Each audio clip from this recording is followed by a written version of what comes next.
네, 자세한 이야기 하나씩 살펴보겠습니다. 일단 새누리당 상황이 지금 말이 아닌 것 같은데요. 정진석 원내대표 속이 말이 아닐 것 같아요. 그래도 일단 조기에 복귀를 했죠. 네네. 갔다가 복귀를 했는데 네. 저는 뭐 새누리당이 파동으로 소멸이 되든 분당이 되든 간에 일단 20대 국회 정시 일정에 따라서 시작하자 약속을 했는데 예, 혹시 새누리당 원내대표단이 중간에 자초가 되면서 그 일정이 깨지지 않을까 걱정을 했었는데 했었죠. 보니까 오늘 올라오는 걸 보니까 네네. 일단 원내대표단의 가동은 그대로 되면서 네. 20대 원 구성을 위한 협상은 제대로 진행될 것 같습니다. 네. 지금 이제 중진 4선 이상의 중진 의원들의 의견을 수렴하겠다고 했었는데 저는 어제로 봤을 때는 현상 유지가 된다고 했을 때 이대로 따로 지금 비대위를 새로 구성하거나 네. 혁신위를 구성하기보다는 조기에 정상적인 지금 전대를 통해서 지도부를 구성하는 쪽으로 가지 않을까라고 했었는데 네. 의견을 수렴한다고 하고 있습니다. 예. 저는 파동 관련해서는요. 지금 이제 사실상 누가 알다시피 이른바 친박의 공격 보이콧이라고 볼 수 있는 거 아니겠습니까? 네. 더구나 지난 19대 국회 내내 이런 개파 간 갈등이 있을 때마다 전면에 섰던 김태흠 의원 예. 제 이름하고 비슷해가지고 가끔 언론에서 헷갈려서 제 이름이 쓰이기도 합니다만 네. 이장 의원 등등 계속 나왔던 분들이 계속 얘기하는데 네. 새로 바로 뽑은 원내대표를 향해 저렇게 사과하든지 하지 않으면 본인이 원내대표를 그만두라라고 얘기할 정도면은 상당히 강한 문제의식을 가지고 어느 쪽과 소통이 됐나 모르겠지만 그렇게 얘기를 하고 있는 것 같습니다. 네. 저는 봤을 때 사실상 새누리당이 뭔가 혁신을 한다고 했을 때 총선을 남겨둔 공천 일정이 있는 것도 아니고 과연 무엇을 혁신할 수 있을까? 예. 혁신할 게 별로 없다라고 생각했었는데 예. 그럼에도 불구하고 왜 위기의식을 강하게 느꼈을까라고 보자면 이런 게 있습니다. 이제 비대위원들이 중심이 돼가지고 앞으로 상당 기간 동안은 새누리당의 지도부를 대신할 거 아니겠습니까? 네네. 이전에 비박에 해당되는 김무성 대표가 당의 대표가 됐음에도 불구하고 최고위원들은 이른바 친박들이 주도하고 있어가지고 여러 가지를 막았었죠. 예.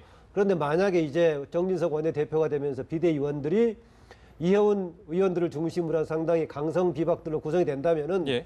매번 이제 비대위 회의할 때마다 아마 그동안의 당청 관계를 중심으로 과거에 지난 3년 이상 동안에 새누리당에 대한 문제가 제기될 가능성에 대해서 네. 굉장한 두려움과 위기의식을 느끼고 이렇게 하지면 안 됐다라고 느껴서 나왔던 것 같은데요. 예. 반대로 만약에요. 비대위원 구성되거나 혁신위원장에 친박 성향을 좀 가진 사람들이 일정하게 포진됐다고 했을 때 예. 국민들이 어떻게 느꼈겠습니까? 예. 그런 걸 감안한다면 정진석 원내대표의 조치는 국민 여론에 부합하는 방향이었는데 이거를 되치겠던 세력이 좀 부적절한 대응을 했다. 저는 그렇게 봅니다. 그러니까요. 그러니까 말씀하신 대로 친박이 어느 정도 좀 배분이 됐으면 어땠을까 얘기도 하셨지만은 일부에서는 정 원내대표가 이런 일을 벌여놓은 것이 친박계나 또는 어떤 뭐 청와대와 최소한의 상의를 좀 했으면 이런 일은 없었을 텐데 안타깝다 이런 반응을 했거든요. 말씀하신 대로 그건 국민 여론하고 어느 정도 좀 배치되는 부분도 있지 않을까 이런 싶은 생각도 드는데요. 네, 그 친박계가 집단 행동을 통해서 그 비상대책위원회 또 혁신위원회 구성을 보이콧하는 것은 큰 문제가 있지만은 예. 그 문제를 단초를 제공한 정진석 원내대표의 결정도 조금 문제가 있었던 것 같습니다. 네. 예를 들자면 비상대책위원회라는 것은 결국은 당내 최고 지도부를 임시로 뽑는 건데 네. 그거를 친박을 비판하고 있는 비박계 일색으로 구성을 하고 그 구성 내용을 친박계라든지 또는 청와대라든지 예. 또는 비박계 뭐 수장인 예를 들어서 김무성 전 대표라든지 뭐 이런 분들과 전혀 협의나 상의를 하지 않고 네. 독단적으로 결정해서 이 문제가 불거졌다. 그렇게 보여지고 있고요. 두 번째로는 이제 비대위 처음에 회의할 때 네. 아직 비대위 인준을 받지 않은 상황에서도 뭐 유승민 의원의 복당 문제라든지 청와대 책임론, 또 친박의 2선, 3선 후퇴 이런 이야기를 거론하면서 오히려 그 개파 갈등을 청산해야 할 비상대책위원회가 오히려 개파 갈등을 조장한다. 네. 이런 비판을 받아왔습니다. 네. 이제 오늘 뭐 또 그 원내대표로 복귀하고 내일 그 4선 이상 중진들 이제 모임을 갖는다는데 예. 결국은 당내 개파를 넘어서는 화합형 비대위를 구성을 해야 된다. 아마 예. 이런 주문이 이룰 것 같고 예. 그렇게 되면 정진석 그 원내대표 입장에 봤을 때는 친박이나 비박 중에서 예. 개파 색깔이 옅은 그리고 합리적인 분들 중심으로 비대위를 일단 구성하는 게 당내 목소리지 않을까 싶고요. 예. 아까 우리 원장님 말씀하신 대로 이제 혁신위원회는 비대위원회와 또 색깔이 조금 다릅니다. 네. 총선 참패의 원인 규명과 또 대안, 그다음 내년 그 대권을 준비하기 하기 위해서 준비를 해야 되는 그런 혁신위원회이기 때문에 아까 말씀하신 대로 조기 전당대회를 통해서 새롭게 그 선출되는 당 지도부가 혁신 과제를 수행하도록 하자. 그게 아마 당내 큰 그 의견 흐름이 아닐까 싶습니다. 어떻게 전망하세요? 지금 사선의원 중진회에서 어떤 이야기를 해줄 거고 정진석 원내대표가 어떤 걸 받을 수 있을지 고민될 텐데요. 정진석 원내대표가 막 비대위원장 겸한다고 했을 때는 비대위의 역할이 별거 없을 걸로 짐작을 하면 했을 겁니다. 그랬었죠. 네. 우리가 대개 이제 비대위가 정말 관령 비대위가 되느냐 아니면 당을 혁신하는 혁신의 주체가 될 것인가 했을 때 사실 마땅히 혁신할 것도 마땅치 않고 해가지고 현실적으로 관리형 전대를 준비하는 관령 비대위로 갈 수밖에 없다는 것인데 그래도 당분간이라도 지도부를 아마 대체하는 지도부 역할을 하는 것이니까 아마 친박 쪽에서는 상황을 심각하게 봤던 것 같습니다. 네. 저는 이제 계파 싸움 관련해서 이런 말씀을 좀 드리고 싶습니다. 예. 새누리당이 한정했을 때도 마찬가지지만은 다른 쪽의 경우에도요. 일반적으로 계파 해체하다고 하지만은 계파가 항상 상존하고 있지만은 특정 계파가 적극적인 역할을 했을 때 상대적으로 계파가 생기면서 문제가 되는 거 아니겠습니까? 네. 새누리당 예를 들었을 때 비박이랑 계파하고 친박이랑 계파가 따로 있는 것이 아니라 친박이 특정한 역할을 하다 보니까 나머지가 비박이 생기는 거 아니겠어요? 예. 그래서 만약에 계파를 초월하는 문제 이런 주장하거나 계파를 해체하자라고 하면은 친박의 역할이 사라지면 자연히 비박도 없어지는 겁니다. 그래서 저는 이번에 주장에도 김태흠 의원이 그런 얘기를 했어요. 이번에 당의 비대위를 구성하면은 계파를 초월해서 문제를 봐야 된다라고 얘기하면서도 또 계파, 친박 얘기하는 거 보니까 앞뒤가 안 맞는 말도 있었을 것인데요. 이 점은 생각해 볼 필요가 있습니다. 지금 이제 이 문제를 해결하는데 과거에 야당, 현재 야권에서 이런 비슷한 상황이 계속됐습니다. 만약 이 상황에서 계파 간의 적당히 현상 유지로 가는 것을 원했을 때 과연 어떻게 될 것인가 생각해 볼 필요는 있습니다. 저는 의원들의 경우는요. 어느 쪽으로 가든 간에 본인들의 개별적인 임기는 이제 4년 시작도 안 했습니다. 임기는 보장될 것입니다. 그 점에서는 이 시점에서는 오히려 행동하는 것이 당의 계파 싸움보다는 국민 여론에 초점을 두고 행동하는 게 맞지 않는가라고 봅니다. 만약에 총선을 앞두고 있어서 계파 이해관계가 본인의 공천을 좌우한다면은 당위적으로는 이런저런 얘기한다고 하더라도 공천 달려있으니까 어쩔 수 없다. 이걸 부분적으로 이해하겠습니다만은 지금 시점은 임기도 아직 시작되지 않는 20대를 향해서 가고 있는데 현재는 새누리당이 지적된 국민의 민심을 수용하는 방향으로 가야지 이것을 그동안에 유산으로 남아있는 계파 전략적인 싸움에서 하는 것에 대해서는 우리 언론에서 좀 비판해 주는 게 필요하다고 봅니다. 네, 어떻게 좀 보세요? 네, 그 정진석 원내대표가 초기에 그 친박 진영의 지원을 이제 힘입어서 원내대표에 선출되지 않았습니까? 그리고 난 다음에 원내 그 부대표를 구성할 때 또 대부분 10명 중에서 대부분 이제 또 친박계 의원들을 또 선출 뽑았습니다. 그리고 난 다음에 국민과 여론의 비판을 받으니까 또 오히려 이번에는 그를 상쇄하기 위해서 이제 비박 진영이라고 불려지는 그러니까 친박에 비판하고 대통령에 비판하는 사람들 일색으로 또 비대위원회를 구성했습니다.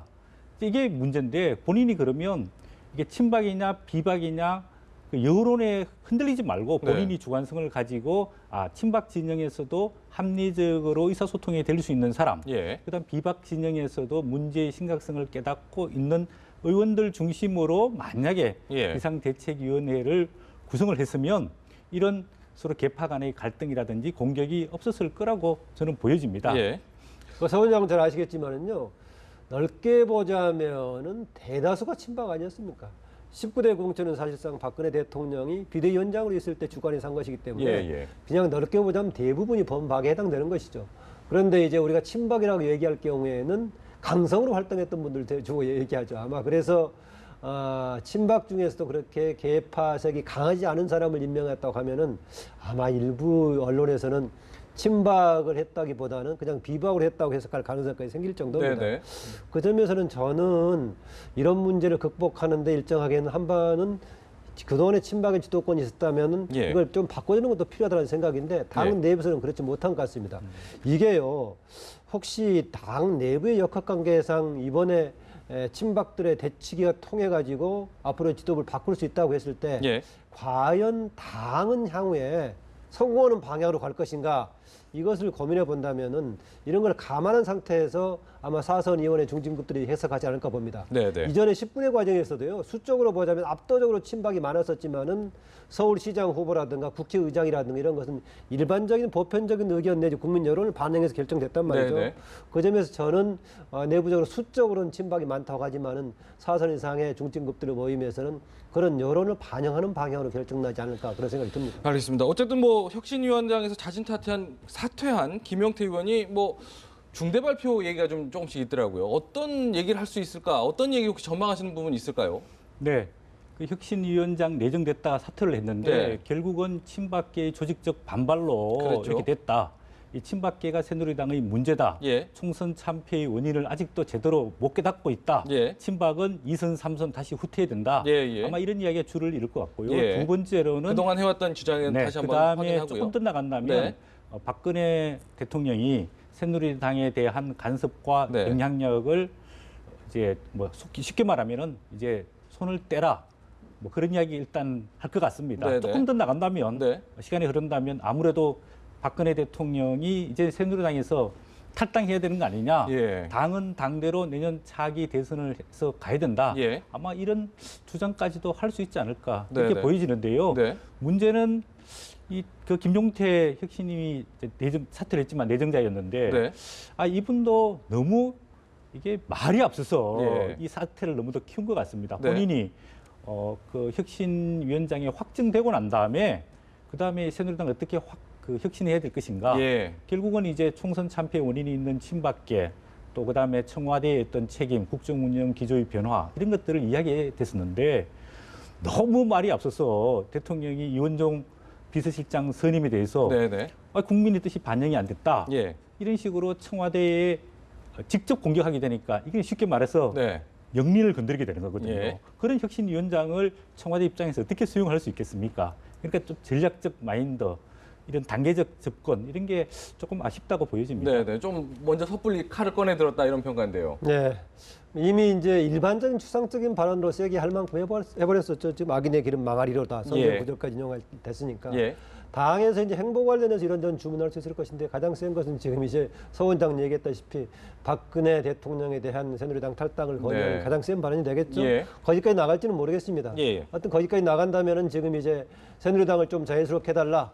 규제 새누리당에 대한 정치적인 규제를 풀어달라. 규제 예. 개혁의 차원에서 예. 뭐 이런 얘기까지 주문할지는 모르겠는데 네. 상당히 심각하게 느끼고 있었던 것 같습니다. 아까 이제 서 원장이 오히려 임명됐지만은 속에 이런 마음이 있다고 할지라도 조금 느슨하게 차분하게 대응했다면은 전략적으로 성공했을 것인데 네네. 바로 내정되자마자 너무 말을 세게 치고 나간 이런 얘기했는데 네. 혹시 모르겠습니다. 김용태 전 혁신위원장 내정됐다가 취소된 김용태 의원은 네. 상황을 정말로 심각하게 봤을지 모르겠습니다. 예. 아마 그렇게 보는 게 또 맞을 겁니다. 예. 새누리당이 이렇게 일당으로서의 집권 여당으로 하고 있다가 중간 과정에서 선거에서 이렇게 2당으로 추락한 경우가 처음이다 보니까 네, 그런 네. 상황이고요. 또 이게 일시적인 것이 아니라 더구나 이제 박근혜 정부는 지금 1년 9개월 남은 시점에서 지금 별로 시점이 좋지 않은 상황 아니겠습니까? 예, 예. 그래서 아마 그렇게 뭔가 차분하게 대응하기를 희망했던 상황에 비해서 김용태 의원을 중심으로 한 사람들은 예. 상황을 더 심각하게 보고 그런데 지금 혹시 지금 정부 청와대 쪽이라든가 당의 다른 사람들은 일부는 너무 안이하게 보는 거 아닌가 해서 역으로 예. 더 세게 치고 나가는지 모르겠습니다. 그러니까요. 지금 뭐 세게 치고 나가다 보니까 이 정도 상황을 보고 다들 얘기하지 않습니까? 사실상 뭐 분당 상태나 마찬가지다. 도장만 안 찍었지 이혼한 상태다 마찬가지라고 얘기하는데 분당 가능성 얘기 계속 나오고 있지 않습니까? 네. 어떻게 좀 전망을 하세요? 근데 당분간은 분당은 뭐 거론되기는 하겠지만 네. 일단 쉽지 않다고 보여집니다. 네. 정신적 상황에 있어서는 이제 분당이 이루어진 거고요. 예. 정치적인 분당 또는 탈당은 예. 아직 시간이 조금 더 걸릴 것으로 보여집니다. 왜냐하면 분당 탈당을 하려면은 그 탈당하는 사람들의 구심점 리드가 있어야 됩니다. 예. 그러나 지금 이제 비박계의 구심점 역할을 할 사람이 아직은 마땅치 않습니다. 예. 그다음 두 번째로 이 새누리당 의원들 성향이 굉장히 보수적이고 이 기득권을 놓치는 것을 굉장히 두려워합니다. 네네. 결국은 탈당하거나 분당한다는 것은 예. 이제 들판에 나가서 예. 다시 텃밭을 개척해야 되는데 그렇게 할 의지와 성향이 있을까? 예.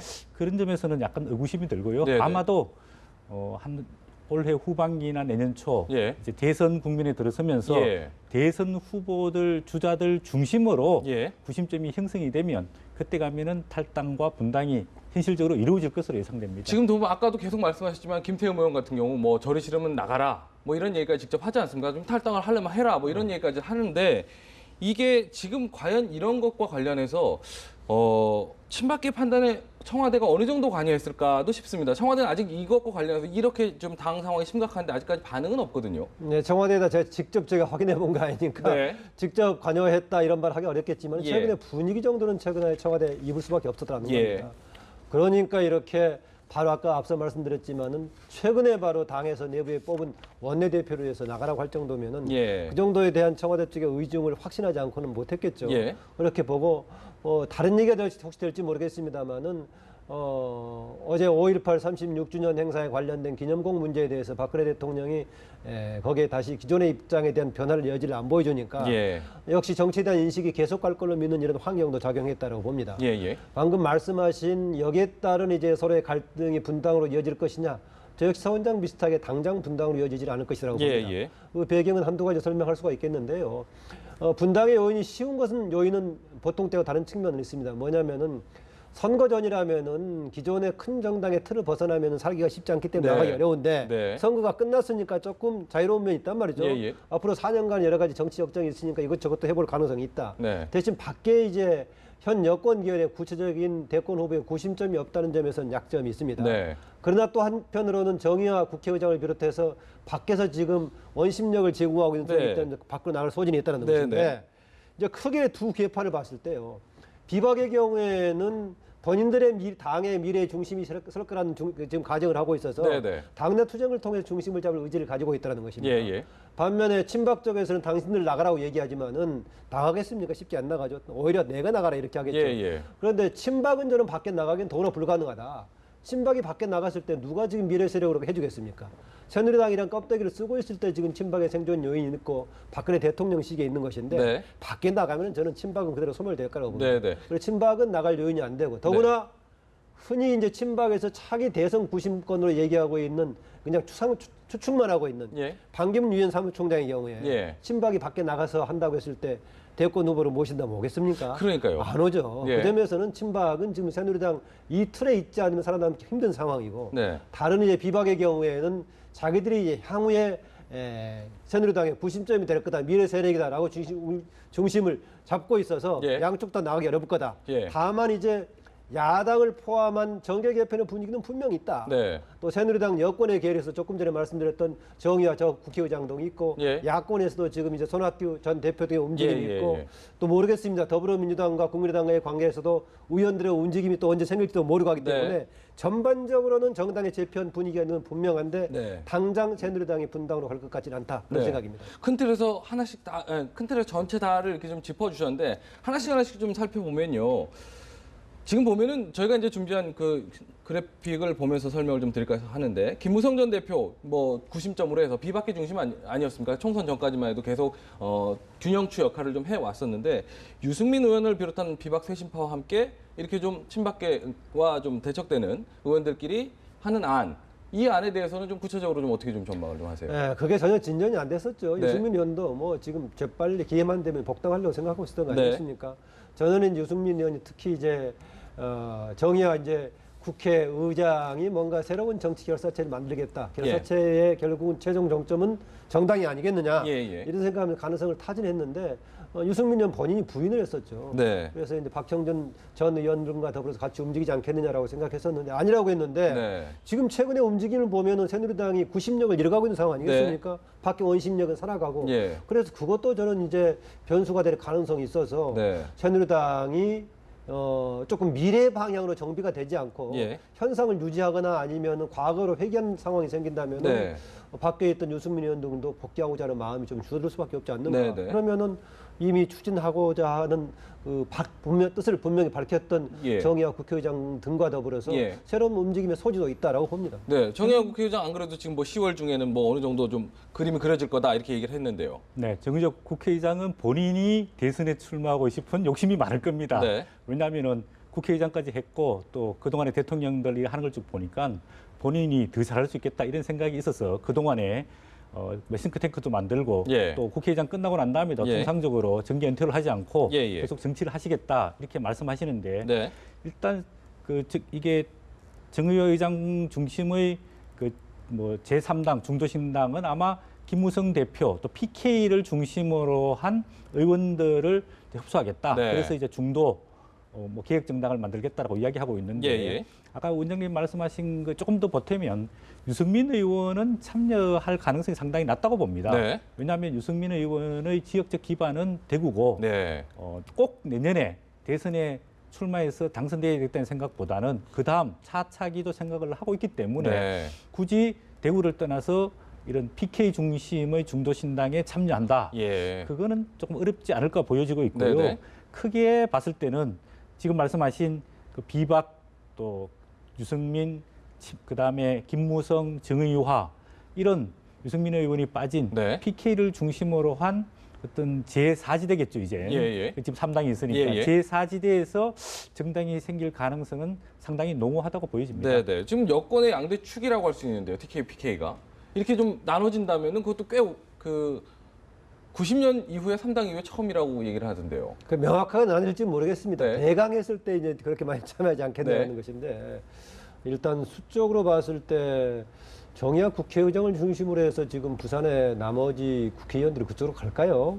그건 정확하게 모르겠습니다. 네네. 90년 3당 합당 이후에 최초로 복귀한다고 말씀하셨는데 사실은 다른 방향으로 96년에도 유사한 상황이 있긴 했었습니다. 예. 왜냐하면 당시 이제 김영삼 대통령 중심으로 당시 한나라당이 운영이 될 때요. 예. 신한국당이 운영이 될 때 나머지 세력들이 대구에서의 상당수가 자민련에 합류를 했습니다. 예. 자민련에 합류해서 대구만 기준으로 봤을 때 당시에 대구의 의석이 13개였는데 당시 신한국당 소속의 국회의원 당선자는 당시 15대 총선에서요 2명밖에 없었습니다. 아, 그렇군요. 예, 13개에서 3명이 무소속이었었고 네. 8명이 자민련이었습니다. 네. 그래서 박태준 당시 그쪽 지역 관련해서 네. 그래서 상당수는 그렇게 가서 이제 크게 보면은 PK하고 TK가 좀 구분되는 양상이 생길 수가 있겠는데요. 예. 이제 정의학 국회의장이 부산 지역을 기반을 하고 있으니 그렇게 모르겠는데 네. 그것이 갈라질지 모르겠습니다. 오히려 예. 이제 PK 관련 지은다면은 이번에 그 지역에서 현재 야권 계열로 부산만 해도 5명이 당선되지 않았습니까? 예. 이런 것 해가지고 좀 이제 하나의 정당이면 수석되지 않는 뭔가 조금 기존의 프레임이 네. 흔들린다, 기존의 진영이 흔들린다 이런 건 있을 겁니다. 네. 아까 마찬가지로 유승민 의원도 직접 정의학 국회의장이 주도하는 쪽에 가담하지 않는다고 하더라도 예. 새누리당이 가지고 있는 구심력이 약화되니까 전반적으로 뭔가 새로운 세력을 만드는 예. 그런 분위기를 강화하는 데 한 역할을 할 거다. 네. 제가 그런 차원에서 말씀드린 겁니다. 그런 거군요. 그러면 어쨌든 또 외부에서 또 이제 말씀하신 대로 외부에서 또 야권에서도 여권발 정계 개편 가능성에 좀 적극적으로 좀 대응을 하고 있는 모습인데 국민의당 안철수 대표 같은 경우도 러브콜을 좀 보내고 있지 않습니까? 네. 안철수 이제 국민의당 대표는 지금 이제 38석 갖고 있는데 네. 그것만으로 내년 대선에서 독자 후보로 성공하기가 굉장히 쉽지가 않습니다. 예. 그러면 호남을 기반으로 해서 확장을 해야 되는데 네. 그 1차적인 확장의 대상이 네. 새누리당에서 만약에 탈당하는 네. 개혁적인 의원들이 있으면은 예. 수용을 하겠다. 예. 이제 이런 생각을 하고 있는 것 같습니다. 예. 일단 내년 대선은 크게 봤을 때 새누리당의 친박계, 그다음에 더불어민주당의 그 문재인계 네. 이 두 양축을 하고 나머지 제3지대에 있는 안철수, 손학규, 뭐 김무성, 정의화 이런 분들이 어떻게 중간 지대에서 세력을 키우느냐 네. 이런 과제가 중요한데 그 이니셔티브를 안철수 국민의당이 광주에 가서 광주를 중심으로 해서 이제 새누리당 이탈자들 제3지대에 있는 의원들을 받아들이겠다, 네, 흡수하겠다 네. 이렇게 생각을 하고 있습니다. 네. 이제 안철수 대표의 저런 발언은 이제 방금 얘기한 본인들의 앞으로 외연 확장 전략 차원에서 나온 것이기도 하지만은 최근의 전국 상황에 대한 본인에 대한 비판적인 문제의식도 좀 받아들인 것 같습니다. 예. 새로 제3당이 생기면서 기존의 진영 구도하고는 다른 뭔가 새로운 연합도 가능하고 기존 패러다임을 벗어나야 된다라는 차원에서 네. 이런저런 연합의 가능성을 얘기했지 않습니까? 네. 일부 또 측근이 무리한 발언까지 해가지고 오히려 사게 그렇죠. 됐었고 이런 상황이었는데 거기에 대해서 정리해 줄 필요가 있다는 생각이고요. 더구나 이제 근래에 박근혜 정부하고 협치 얘기가 나오지 않았습니까? 네. 그래서 5.18 관련 기념공 문제가 정리되면서 분명하게 박근혜 정부에 대해서는 대책적으로서의 그 전선을 형성 만드는 것 같습니다. 네. 그걸 분명하게 표현하기 위해서 지금 당장 박근혜 정부와의 협치라든가 연립정부의 가능성은 없다는 걸 선을 긋고 있다. 네. 대신 이제 중도를 통한 예언 확장을 본인은 꾸준하게 주장해 왔었고 네. 지난 20대 총선에서의 정당 비례대표 득표를 보더라도 그런 세력이 상당수 이탈했던 걸 기반을 삼고 있기 때문에 예.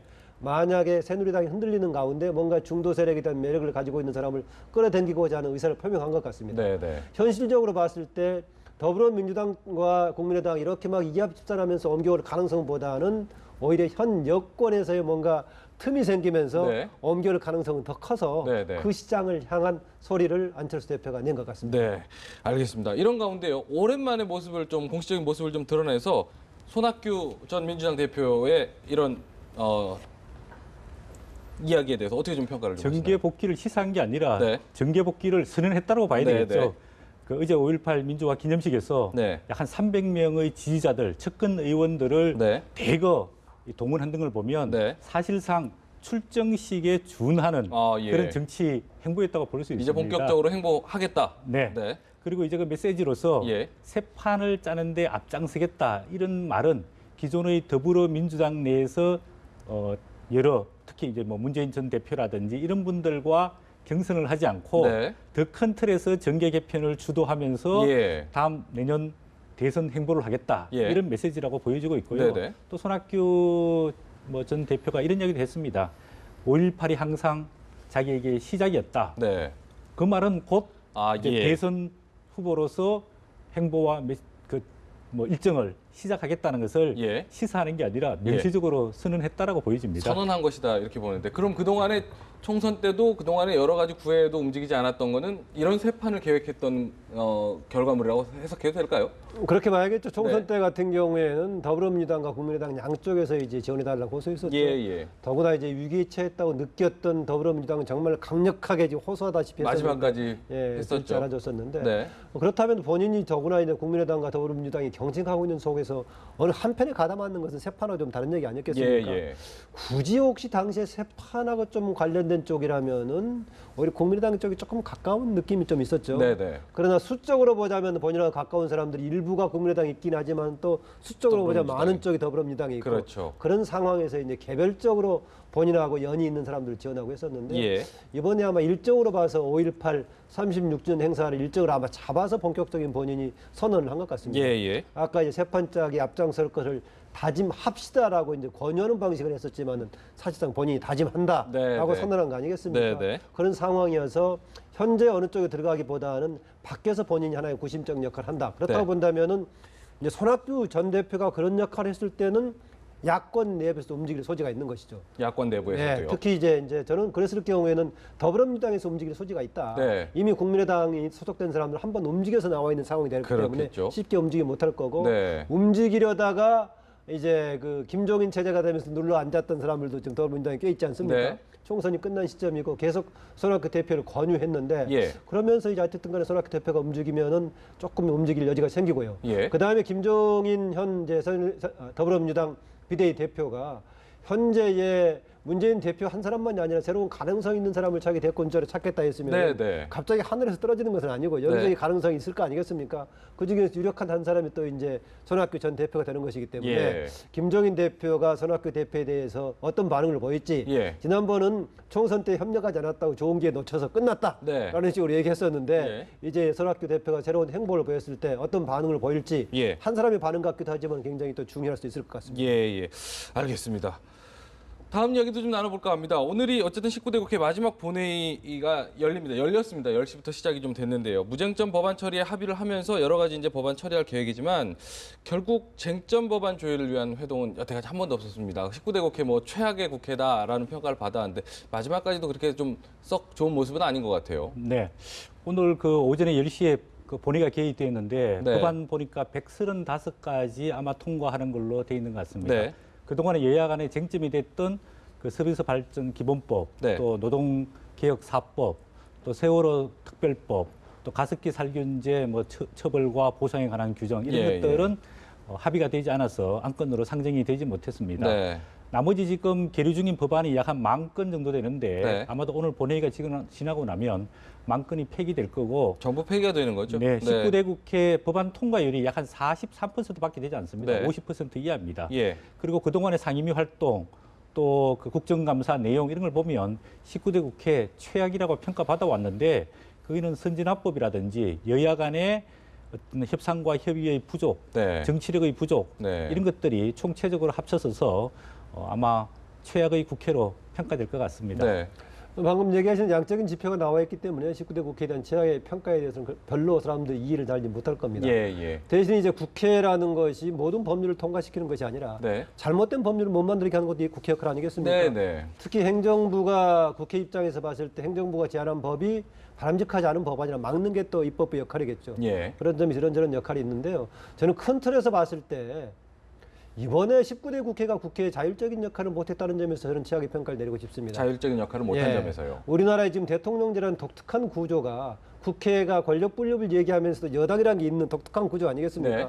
그래서 여당이 독자적인 역할도 못하고 그렇다고 대통령만 지원하면 또 이제 정말 이상하게 돼버리는 거고 그래서 예. 이제 사실 제도적으로 조금은 작업성이 떨어지는 부분이 있긴 합니다. 예. 그런 가운데서 절묘하게 또 어떨 때는 국민 여론을 반영해서 대통령의 입장하고 다른 자율적인 역할을 하기도 했었는데 네. 정말 19대 때는 꼼짝도 못했죠. 네. 조금 하려고 하면은 배신의 정치해가지고 때려버리고 하는 상황이 돼가지고 예. 그래서 개별 법안의 통과일 못지않게 국회가 자율적인 역할을 못했다는 점에서 저는 굉장히 아쉬운 19대 국회로 기록이 남을 거라는 생각이고요. 네. 특이하게도 19대 국회였는데 마지막 본회의 일자도 19일에 끝나네요. 그러니까요. 20대 국회 개원을 앞두고 오늘은 어쨌든 3당 원내대표들이 모여서 원구성 협상을 좀 시작을 합니다. 19대 국회 최악의 평가를 받았기 때문에 20대 국회 시작부터는 좀 잘해야 될 텐데 힘겨루기가 좀 예상이 되죠. 뭐 당연히 예상이 되는데요. 네. 또 역시 이런 상황에 대한 문제를 알았니 박지원 국민의당 원내대표는 밀고 딸기기 원구성에서 자리 챙기 협상하지 않겠다라고 예. 발표해버렸어요. 아마 네. 국민들은 그걸 굉장히 염두에 둘 겁니다. 네. 또 이래 뭐 이전하고는 다른 새로운 국회 이번에는 일정대로 해가지고 5월 30일 날 임기 시작하니까 바로 6월 7일부터는 국회의장도 뽑고 일정대로 진행하자 모든 당이 합의하고 있는데 걱정하는 쪽에서는 뭐 이제 국회의장 자리를 비롯해서 각 운영위원장을 비롯한 상임위원장 자리를 누가 가져갈 것인가 이것도 밀고 땡기기 하다가 또 가는 거 아니냐 예. 하는 것이니까 박지원 이제 국민의당 원내대표가 그런 걸 감안해서 먼저 던진 것 같은데 예. 저는 다른 당에서 이런 자세를 가지고 한번 해봤으면 그런 생각입니다. 그래서 네네. 적어도 이번의 경우에는 약간 걱정을 하긴 했죠. 어제 물론 이제 집권당의 원내대표가 비상 상황이 생겨버려서 걱정했는데 네. 다행히 오늘 조기에 복귀를 했으니까 네. 저는 그래서 이번에 원내 협상을 잘 해가지고 네. 정시에 조금 제대로 국회가 운영되기를 오랜만에 조금 기대를 하고 네. 할 것으로 기대를 합니다. 네, 저도 동감입니다. 네. 국회의장이 누가 되느냐, 부의장이 누가 되느냐, 상임위원장이 누가 되느냐는 국회 그들만의 리그고 국민들이 봤을 때는 법 만드는 국회가 법을 지켜서 꼭 6월 7일, 6월 12일에는 제대로 개원할 수 있도록 네. 하는 게 바람직스럽지 않을까 보이고요. 만약에 그 시점을 넘기게 되면 네. 정말 문호동 무임금제를 적용해서 네. 일하는 것에 대해서 세비를 지급하지 않는 게 바람직하다고 노동 모임 생각합니다. 수준이 징벌적 배상을 하도록 해야겠죠. 오히려 징벌적 배상을요. 일 안 하면 받지 않는 거 말고 배상을 하게끔. 네. 알겠습니다. 정치권 소식 여기까지 좀 짚어보겠습니다. 김만흠 한국정치아카데미 원장, 서성교 바른정책연구원 원장 두 분과 함께했습니다. 오늘 말씀 고맙습니다. 네.